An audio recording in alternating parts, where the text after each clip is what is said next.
Hey friends, if you are looking for some completed romantasy series to binge, you have made it to the right spot. Today, we're going to be going over just a big list of romantasy series that I've read, I've loved, and that I would highly recommend to binge slash just like really sink your teeth into and in love. So the goal for this, we're just going to be giving you, I don't know, like 10 to 15 series. I haven't counted how many I have, but we're just going to talk about a bunch that I've loved. And I'm planning on doing videos like this for fantasy and sci-fi also if you're interested. And I am planning basically, so all the series we're going to talk about today, I've read, I really enjoy. And the goal is going to kind of be that every 6 months or so, I'll come back with an updated version of this video and just give you like, I don't know, another 10 recs, another however many I've read. And just that way you always have constant recommendations of new series or slash just series I've read. Maybe they're not new, but just series that I have finished and I think could be fantastic to binge. So let's just get into this. My name is Kat. I love talking about fantasy, sci-fi, romantasy, basically anything bookish.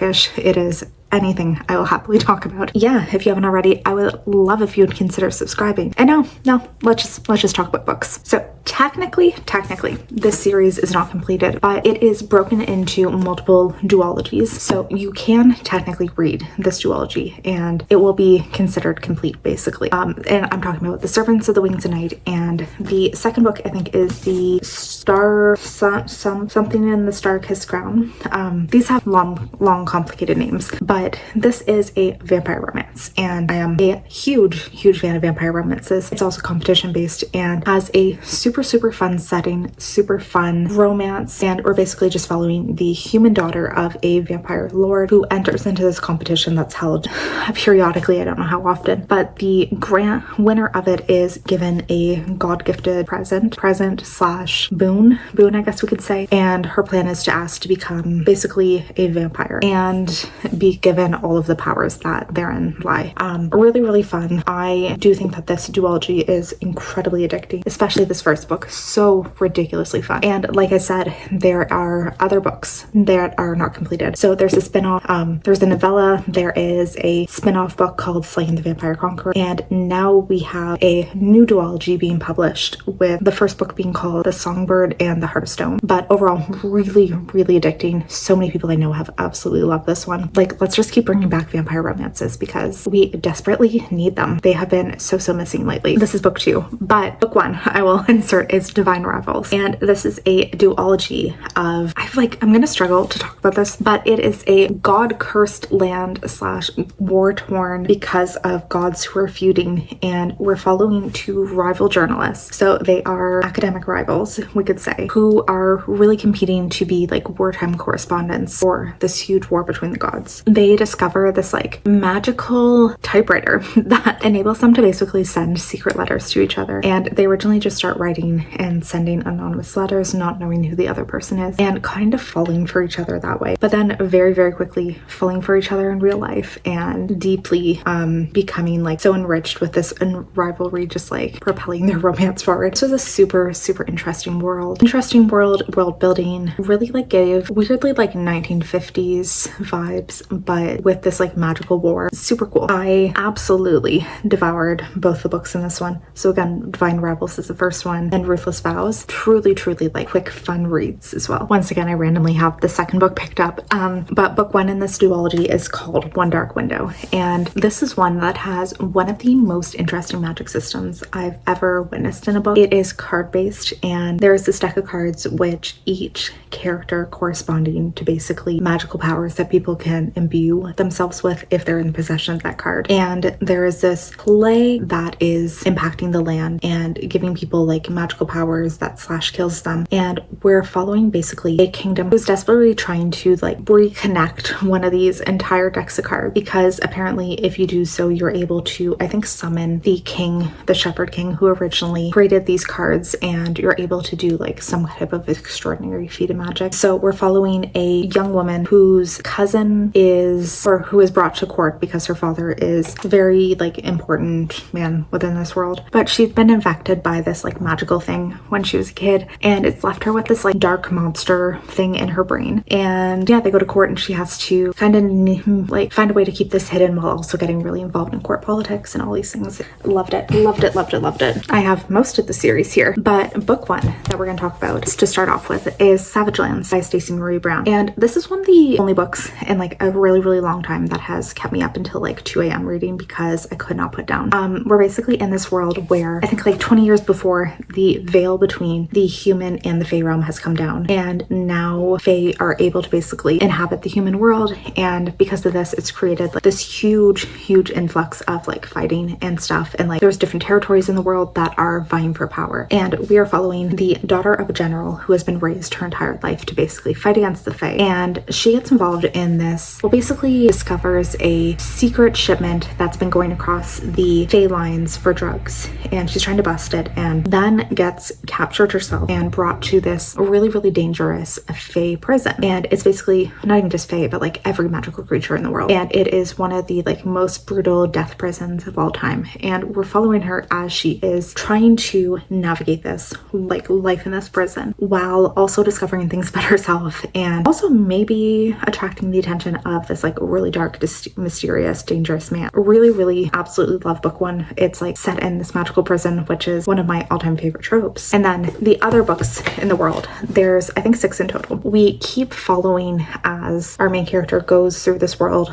learns new things, keeps going to different territories and learning things there. And every single book in this series, I would say, is ridiculously action-packed. So it is one that will constantly keep you on your toes. It will constantly keep you excited, constantly keep you like interested to see what will happen next, because there is so much going on. It's very action-packed. Like it's kind of a joke, but there's like a ridiculous amount of explosions that happen in every book. There is constant like car chases and gunfights and all these things, but really fun. And just like every single book too leaves on a crazy cliffhanger, which I don't know, like that, it gets me. Those always get me. They always like make me want to keep going. So this is one I would recommend for like a very fast-paced fun read. If you are into vampires, I have another rec. So this is Blood Orange and Black Rose by Karina Halley. They are vampire romances in which in particular take place between Dracula and a witch vampire hunter who is sent to seduce him and kill him. And it is so good. These mean a lot to me. These are some of my like all-time favorite vampire romances, but they have the most wonderful like romance that ends on the craziest cliffhanger in book one, goes into book two, which is just even more insane. But we're basically just following Dracula as he is been alive for hundreds of years. He is miserable. He has fallen in love many times throughout the years, but every single time it has resulted in the woman he loves dying. And now he's at a point where he's just acting as a music professor in Venice. And when a new student comes in who captivates his interest, he really does not want to get involved, but cannot help himself. And she is a witch who's been raised her entire life to believe that vampires are these evil monsters who she has to hunt down and help extinguish. And when she is ordered and sent to kill Dracula, she does not question it. She just goes along with it and very quickly realizes that perhaps the things she's been told her entire life are not true. So really love these ones.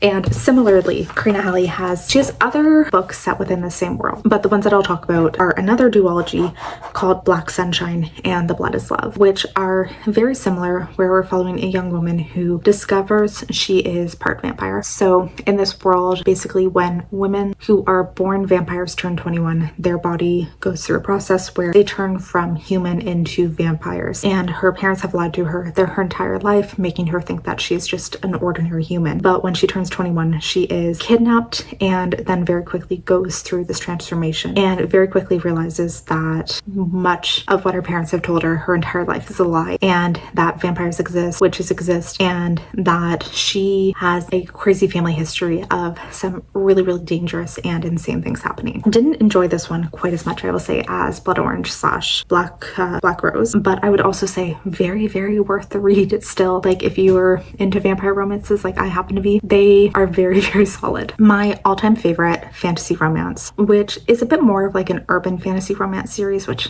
I love. And I have been, trying to push this down so many people's throats. I'm going to keep doing this for so much longer. But it is the Kate Daniels series by Iona Andrews. They're a husband and wife writing duo, and they write some of the best urban fantasies you will ever read. great. In particular, let's talk about this series, which is basically about a mercenary who's in this world where we could say like a magical apocalypse has happened. So basically there's magic and technology which are fighting for the dominance of this world. These waves happen throughout the world where magic will be in control for a bit, which is when people who are like magically inclined, their spells work the best and they have more chances to do certain things, versus technology waves will be in control, which is when like cars, phones, computers, those all actually work. So people are constantly fighting between like trying to find what, trying to fight between like using technology and magic. And also there is like basically just the world is slowly shifting towards being very, very magically dominant, and people have had to adjust. So like doctors now don't only rely on technology, they also have healing spells. When the magic waves happen, there are crazy monsters that come in and wreak havoc. And from there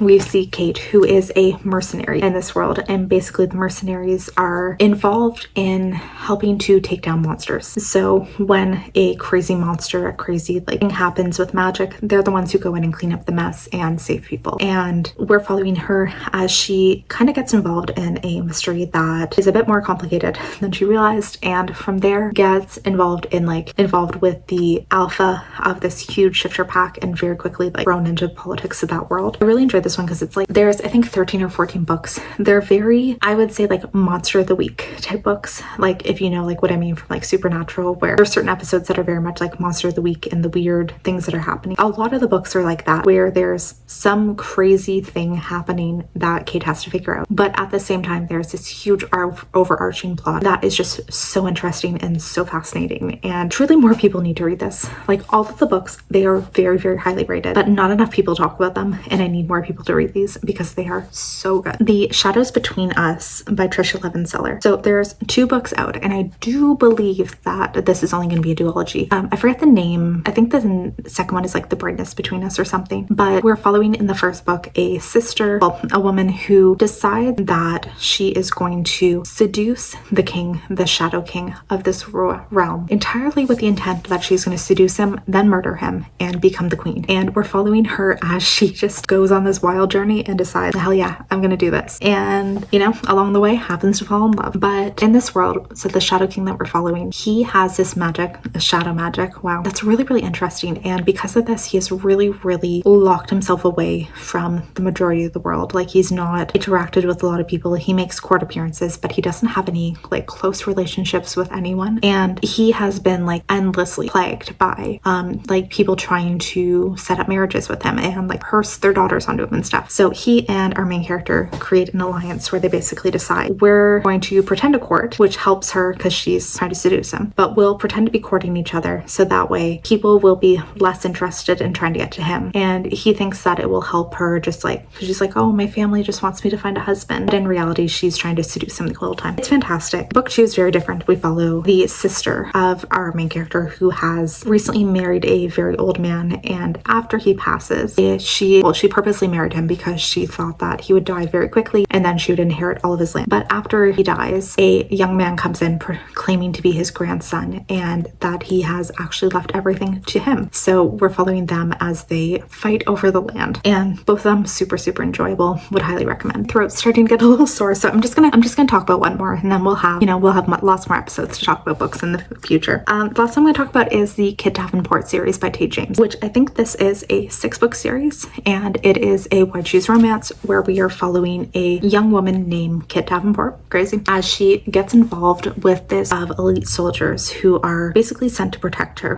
She is a cat burglar, also high school student at the beginning of it, and her father is the director of this like crazy high organization who basically has hired guards to keep her safe. And slowly we start to realize that this world has a lot of magic in it, and it has been basically snuffed out of the world. So there's some kind of magical plague that happened that has caused the majority of magical creatures to not be able to access their powers. But there is a very specific type of like magical power user who is able to kind of resurrect their power. And we're slowly learning as, following characters as they go through this process and slowly start accessing their magic and learning more about the magic of this world as a whole. That was kind of like this one. It's hard. Like I feel like that alone is maybe a bit too much of a spoiler for this series, but you kind of need to know that it does get magical and that it is in fact white shoes. But other than that, like this series goes very, very off the rails in certain ways. It's very good and very interesting, and it just ends up like going in a lot of ways that I really did not expect. But like, it doesn't feel at first like it's going to be magical, and then the magical aspect kind of like, it almost took me by surprise, but it ended up being very good. I will say it. Yeah, just why choose romance? We'll just stay with that too as well. And yeah, so we're just gonna end on that one. I think there's 6 books in it, so plenty to binge, and they're relatively short too, so like, you know, you can binge through them pretty quickly. But with that, we're gonna wrap up today's video. So I think I did about 10 series. Yeah, keep an eye out. In like a few months I will come back with another version, and we'll talk about a bunch more romantasy series that I will have finished by then and that I would highly recommend. Also keep an eye out because I will soon be coming with a sci-fi and a fantasy version of this video. And thank you for watching. So if you haven't already, I would love if you'd subscribe. Also, please leave me down below comments about if you've read any of these series, but also if you finished any romantasy series recently and you would recommend them. Please let us know. Like, let's come up with so many more romantasy series that we could potentially get into. So thanks for watching, and hopefully I will see you in a video soon. Bye.